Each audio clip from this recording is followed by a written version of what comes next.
نحن يا سادة منا فئام من الناس تقتل الإبداع وتسعى دائما لتركض خلفك، لا للاقتداء بك ولا لتخطو بخطاك، ولكن لتتعثر قدماك وتسقط. والمصيبة أنهم يرجعون لنقطة الصفر ولا يكملون المشوار الذي بدأت منه. يا سادة، هناك فئام من الناس للأسف يحاولون بكل جهد وما أوتوا من قوة لتدمير إبداعك وقتل طموحك ونسفك عن الوجود وإبرازك للناس على أنك جاهل وأنك عبارة عن إنسان ثرثار لا قيمة لك في الحياة العملية، وهم عبارة عن غثاء كغثاء السيل، لا يرون أنفسهم. يا سادة، عندنا فئام من الناس لا ترى وجهها إلا في المرآة، لكنها تبصر الجميع ووجوه الآخرين. للأسف يبدعون في النقد ويتوقفون عن العمل. للأسف عندنا فئام من الناس همهم أن يجلس أحدهم ويضع قدم على قدم ويبرز معايب الناس وهو فاشل لكع، يجلس في منزله ولا يتحرك بمقدار خطوة واحدة للأمام، لا اتجاه دينه ولا باتجاه وطنه ولا باتجاه أسرته ولا حتى باتجاه نفسه.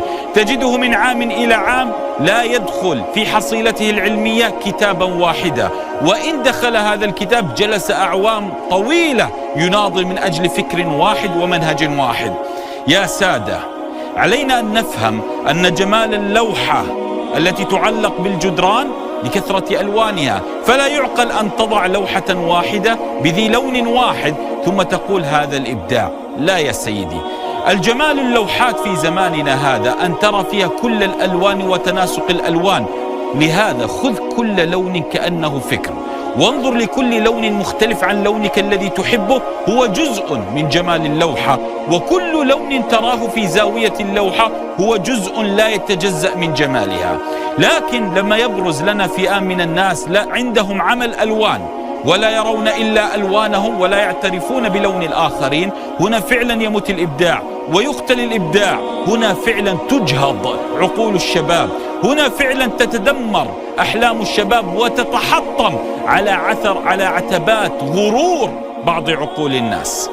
يا سيدي يا سادة، أخبر أولئك القوم تكسيرك لمجاديفي ومجاديف غيري لا يعني أبدا أن يزد من سرعة قاربك، لا يعني أبدا أن يزد من سرعة قاربك. إن سعيت خلف قارب قد سبقك ثم قمت بتكسير مجاديفه، أنت بالحقيقة لم تنافس بالشرف، وإنما حطمت من ينافسك بشرف. لهذا لا تتصور في يوم من الأيام إذا حطمت مبدعا أنك انتصرت عليه، وإنما أنت استخدمت سلاح فشلك واستخدمت أدوات فشلك ومكرك وخبثك وخديعتك لتدمير العقول الناجحة. فلا يعني أن يزد من سرعة قاربك وأن تتفوق علينا وأن تزدد إبداعا وتألقا. العقول لا تؤجر، أبشركم أن العقول لا تؤجر، ولكن هناك عقول فعلا تعطل. لهذا يا سيدي انظر فعلا للزاوية المشرقة. ابني زمانه ليس كزماني، وابني ليس هو أنا ولا أنا هو ابني. لهذا نختلف مع ابني فكرا، هو لجيل آخر، ولد لزمان آخر، ولد لفكر مختلف. لا يعني أن أبقيه بعثرات زماني وأن أضع وأوصد عليه الأبواب في عادات وتقاليد التي لم ينزل الله بها من سلطان، وأن أحبسه في جدران الظلام. أني أحافظ على عروبتي وقيمي.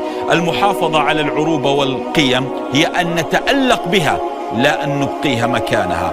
يا سيدي، هناك فئام من الناس يرون ثباتهم على الجهل ثبات على الدين.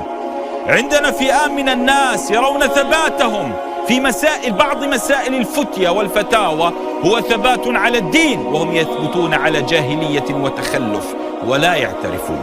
فيا سيدي، نحتاج فعلا أن ننظر بزاوية 360 درجة. أنا لا أستطيع أن أرى ب360 درجة، أستطيع أن أرى ب180 درجة. أريد من أستعين به بزاوية مختلفة، برؤية مختلفة، باتجاه مختلف، حتى أبصر 360 درجة. نحن يا سادة نريد معنى الاختلاف، نحن نريد أيضا تقبل الآراء، تقبل الاختلاف، تقبل الآخرين، حتى نحيا في زماننا هذا. ما أصلح له أنا لا تصلح له أنت، وما تصلح له أنت أنا لا أصلح له. لماذا لا نضع هذه القاعدة في حياتنا ونعطي لكل إنسان حجمه وقدره وفكره، ونعطي لكل إنسان ما يستطيع به أن يتألق؟ كل إنسان له أدوات.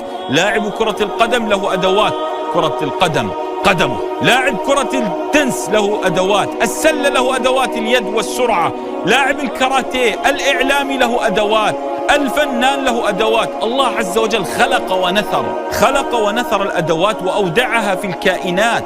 لهذا لا تحاول أن تأخذ دور غيرك وأنت تفقد للأدوات، لا تحاول أن تقف في موقف غيرك وأنت لا تملك الأدوات، ثم لما تجد في نفسك يقينا أنك لا تستطيع مجاراته تأتي وتكسر مجاديفه ليسرع قاربك. لكن في الحقيقة هو لم يسرع، أنت تنافس يا سيدي بغير شرف. مرحبا بألف عدو ينافسنا بشرف، مرحبا بألف عدو ينافسنا بشرف، ولا مرحبا بنصف عدو ينافس بغير شرف. يا سيدي نحن في زماننا هذا، في عصرنا هذا، نحتاج أن نزرع في أبنائنا روح المنافسة، روح التنافس، روح الإبداع، من غير أن نهمش الآخر أو أن نحطم الآخر أو أن نتآمر على الآخرين أو أن نحفر تحت أقدامهم الخنادق من أجل أن يسقطوا ثم نقول لم يفلح. نعم لم يفلح لأنه بيننا. لهذا كثير من المبدعين ماتوا وعقولهم تتوقد من نور، كثير من المبدعين ماتوا وعقولهم تشتعل فكرا وحياة، لكن لأنهم عاشوا بيننا ماتوا كذلك وعقولهم ما زالت ملأة. لهذا علينا أن نزرع في أبنائنا روح التنافس الشريف الذي ينافسنا دون أن يكسر الآخر، الذي يحاول أن يتفوق على غيره بأدواته لا بسلاح فشله. هكذا هو الدين، وهذا الذي أراده الله عز وجل شانه. يا سيدي نحتاج للمشورة والاستشارة دون أن نحطم الآخر، دون أن ننزل من قدر الآخر. لا تأتي تثبت رجولتك بأن تنسف الآخرين أو الجنس الآخر أو الصنف الآخر، فأثبت رجولتي باضطهاد المرأة، وأثبت أنا العاقل بقتل المبدعين، وأثبت أني أنا الشجاع القوي بتقييد الشجعان. لا، هنا لا تثبت أنت وجودك، ولا تثبت أبدا قدرتك، ولا تثبت أدواتك. أنت يا سيدي لم يوجد أحد على الساحة الآن إلا من أردت. لهذا علينا أن نزرع في أبنائنا في أنفسنا أنه لا بد من وضع روح التنافس بين الأجيال حتى نتألق وطنا فكرا، حتى نخرج من ذاك الصندوق الأسود الذي عشنا به وكان ضحيته عقولنا وأنفسنا وأسرنا ونساؤنا وأبناؤنا. لا بد لنا الآن في هذا الزمن أن نقول لأبنائنا نافسوا ولكن بشرف، تخطوا بعضكم بعضا ولكن بشرف، لا تعرقلوا بعضكم. فرق بين أن تعدو وتتفوق على زميلك الذي ينافسك في درب المنافسة، وفرق أن تعرقل زميلك. هنا يا سادة فعلا يكمن أن نحن أمة واحدة. لهذا لا تقتلوا الإبداع في عقول أبنائكم وازرعوا فيهم روح التنافس. وإياكم أنصحكم نصيحة: لا ترثوا الحقد، لا ترثوا الكراهية، لا ترثوا دائما ما خلفه جيل تلو جيل في نفوس الآخرين، ألا وهو إذا لم تكن ذئبا أكلتك الذئاب. بل قل واجعل شعارك: إذا لم أكن عبقريا حليما ذكيا احتبست مع الجاهلين.